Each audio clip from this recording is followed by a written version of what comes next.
নমস্কার, কাকলিস কুকিং হাবে নতুন একটি ভিডিওতে আপনাদের সবাইকে আবারও স্বাগত। আজ আমি সজনে ডাঁটার একটা সম্পূর্ণ নিরামিষ রেসিপি শেয়ার করব, যেটা কিন্তু স্বাদে হয় অসাধারণ। আর এটা বানাতে একদম ঝামেলা নেই, খুব অল্প সময়ে অল্প মশলাতেই আপনারা এটা বানিয়ে ফেলতে পারবেন। পুরো রান্নাটা দেখলেই সেটা আপনারা বুঝতে পারবেন। তাহলে চলুন কথা না বাড়িয়ে রান্নাটা করে ফেলি। আজকে রান্নাটার জন্য আমি বেশ কিছুটা সজনের ডাঁটা নিয়েছি। এগুলোকে প্রথমেই জল দিয়ে খুব ভালো করে ধুয়ে নিয়েছি, তারপরে আমি কেটে নিচ্ছি। 1 আঙুল মতো লম্বা করে আমি এগুলোকে কাটছি। আপনারা আপনাদের পছন্দ মতো শেপে কেটে নেবেন, তবে খুব বেশি ছোট করে যেন কাটবেন না। আর এগুলো কেটে নেওয়ার সাথে সাথে এর গায়ে যে পাতলা খোসা আছে সেগুলোকে ছাড়িয়ে নিচ্ছি, তবে সম্পূর্ণ খোসাটা কিন্তু ছাড়াচ্ছি না, অল্প অল্প করে রেখে ছাড়িয়ে নিয়েছি। কারণ যেহেতু ডাঁটাটা একদম কচি আর সরু আছে, তাই সম্পূর্ণ খোসা ছাড়িয়ে ফেললে রান্না করার সময় কিন্তু খুবই অসুবিধা হবে, এটা সহজেই গলে ঘেঁটে মিশে যাবে। এখন সজনে ডাঁটা বাজারে খুব বেশি পরিমাণেই পাওয়া যাচ্ছে। এরকম কচি সজনে ডাঁটা দিয়ে বিভিন্ন রকম রেসিপি বানিয়ে খেতে কিন্তু ভীষণ ভালো লাগে। আজ আমি শুধুমাত্র সজনে ডাঁটা দিয়েই রেসিপিটা বানাবো, এর মধ্যে অন্য কোনো সবজি অ্যাড করব না। আপনারা চাইলে এতে আলুও দিতে পারেন। আমি সবগুলো একইভাবে কেটে নিচ্ছি। এদিকে গ্যাস ওভেনে আমি একটা কড়াতে বেশ কিছুটা জল বসিয়ে দিয়েছিলাম। জলের মধ্যে 1 চামচ লবণ দিয়ে দিলাম। লবণটা নাড়িয়ে জলের সাথে ভালো করে মিশিয়ে নিচ্ছি। যে ডাঁটাগুলো আমি কেটে রেখেছিলাম সেগুলো কাটার পরে কিন্তু আরও একবার ভালো করে ধুয়ে জল ঝরিয়ে রেখে দিয়েছিলাম। এই ডাঁটাগুলোকে আমি এই গরম জলের মধ্যে দিয়ে দিচ্ছি। গ্যাসের ফ্লেমটা হাইতে আছে। আমি এবারে ডাঁটাগুলোকে জলের সাথে একটু নেড়ে মিশিয়ে দিলাম। হাই ফ্লেমে এটা ফুটে উঠবে, তারপরে আমি গ্যাসের ফ্লেমটা লো করে ঢাকা দিয়ে ডাঁটাগুলোকে ভাপিয়ে নেব। 60 থেকে 70% মতো ডাঁটাগুলো সেদ্ধ করে নেব, তবে খেয়াল রাখবেন যেন খুব বেশি গলে না যায়। এই রান্নার জন্য আমি 2 রকমের মশলা ব্যবহার করব। প্রথম একটা মশলা আমি বানিয়ে দেখাচ্ছি। একটা মিক্সির জারের মধ্যে আমি প্রয়োজন মতো বেশ কয়েক টুকরো আদা নিয়েছি, একটা বড় টমেটো টুকরো করে নিয়েছি, আর নিচ্ছি 2টো কাঁচা লঙ্কা। ঝালটা অবশ্যই আপনারা আপনাদের স্বাদ মতো দেবেন, আর যারা পেঁয়াজ রসুন দিয়ে খাবেন তারা এই সময়ে পরিমাণ মতো রসুন দেবেন। এবারে সম্পূর্ণ জল ছাড়া একদম মিহি করে মশলাটা আমি বেটে নিয়েছি। যেহেতু টমেটো ছিল জল লাগেনি, আপনাদের প্রয়োজন হলে প্রয়োজন মতো জল দেবেন। অন্যদিকে ডাঁটাগুলো কিন্তু আমার ভাপানো হয়ে গেছে, প্রায় 60% সেদ্ধ হয়ে গেছে।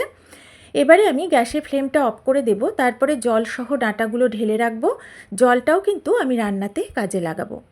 এবার গ্যাস ওভেনে আবার একটা কড়া বসিয়ে দিয়েছি। কড়াতে দিয়ে দিচ্ছি পরিমাণ মতো সর্ষের তেল।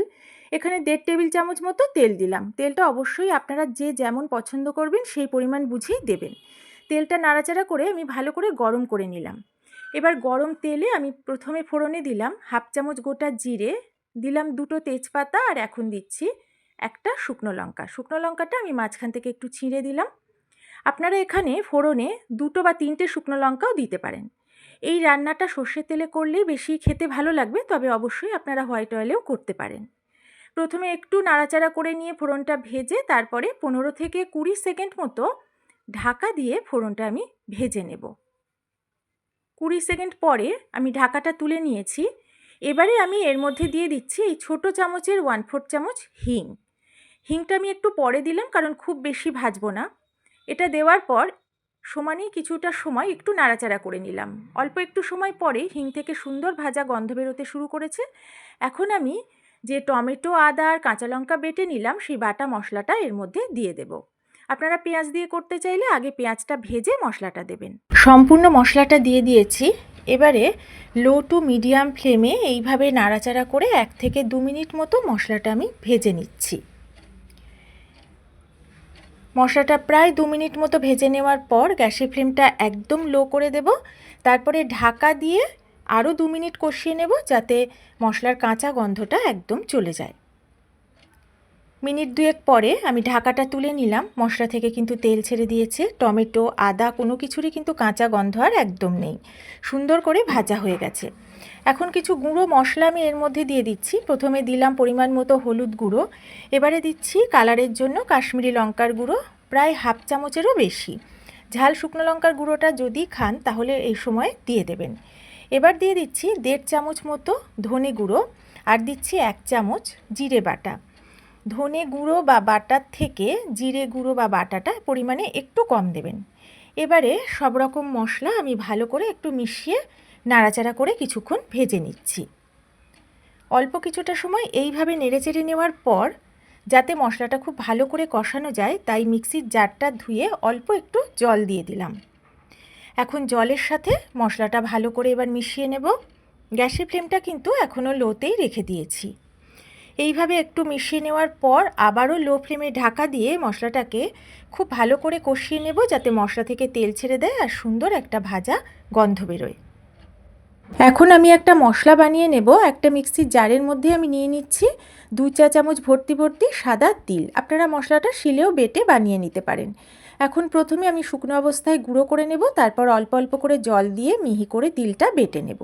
2 মিনিট মতো ঢাকা দিয়ে মশলাটা কষানোর পর আমি ঢাকা তুলে একটু দেখে নিচ্ছি। দেখেই বোঝা যাচ্ছে মশলাটা কিন্তু খুব সুন্দরভাবে ভাজা হয়েছে, উপর থেকে তেলও ভেসে উঠেছে আর কোনো মশলারই কাঁচা গন্ধ আর একদমই নেই। আবারও আমি এটাকে একটু নাড়াচাড়া করে নিচ্ছি। আমি এক্ষুনি যে তিলটা বেটে নিলাম, তিলটা একটু পাতলা করে আমি বেটে নিয়েছি জল দিয়ে, একদম মিহি করে বেটেছি। সেই তিল বাটাটা আমি এবার এর মধ্যে অ্যাড করে দেব। সম্পূর্ণ তিল বাটাটা আমি এর মধ্যে দিয়ে দিলাম। এখন বাকি মশলাটা এই তিল বাটার সঙ্গে মিশিয়ে নিয়ে ভালো করে কিছুটা সময় একটু নাড়াচাড়া করে নিচ্ছি। গ্যাসের ফ্লেমটা আমি এই সময় কিন্তু একদম লোতে রেখে দিয়েছি। যে সকল বন্ধুরা নতুন পুরনো সকল বন্ধু সবসময় আমার ভিডিও দেখেন, আমার রেসিপিগুলো তারা পছন্দ করেন, তাদের সবাইকে আমার অনেক অনেক ভালোবাসা, অনেক ধন্যবাদ আমার পাশে থাকার জন্য।